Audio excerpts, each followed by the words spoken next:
Preparation সম্পর্কে জানতে, level playing field সম্পর্কে জানতে, গণভোটের ইয়েস ভোট নিয়ে জানতে, এগুলো নিয়ে অনেকগুলো বিষয়ে কথা বলেছেন।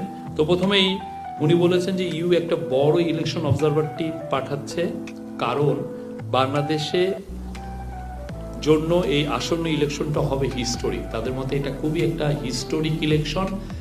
আপনারা জানেন যে ইউরোপিয়ান ইউনিয়ন অনেক দেশেই কিন্তু তারা ইলেকশন অবজারভার টিম পাঠায় না, কিন্তু বাংলাদেশে পাঠাচ্ছে, বিকজ বাংলাদেশের সাথে তাদের একটা বড় একটা ট্রেড পার্টনারশিপ আছে, বাংলাদেশের একটা বড় জনগোষ্ঠী, এবং তারা বাংলাদেশকে তাদের একজন ক্লোজ ফ্রেন্ড হিসাবে বিবেচনা করে।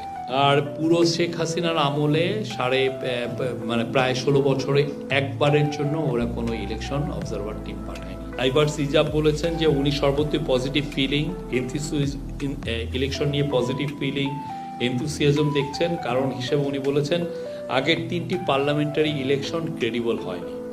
উনি election preparation, level playing field বিষয়ে জানতে চেয়েছেন, এবং একটা বিষয়, এই পুরো আলোচনায় আওয়ামী লীগ বিষয়ে কোনো আওয়ামী লীগ বা আওয়ামী লীগের পার্টিসিপেশন নিয়ে কোনো ধরনের কোনো আলোচনা হয়নি। গণভোট নিয়ে কথা হয়েছে। ইউ বলেছেন যে ইউএস ভোট খুবই ইম্পর্টেন্ট।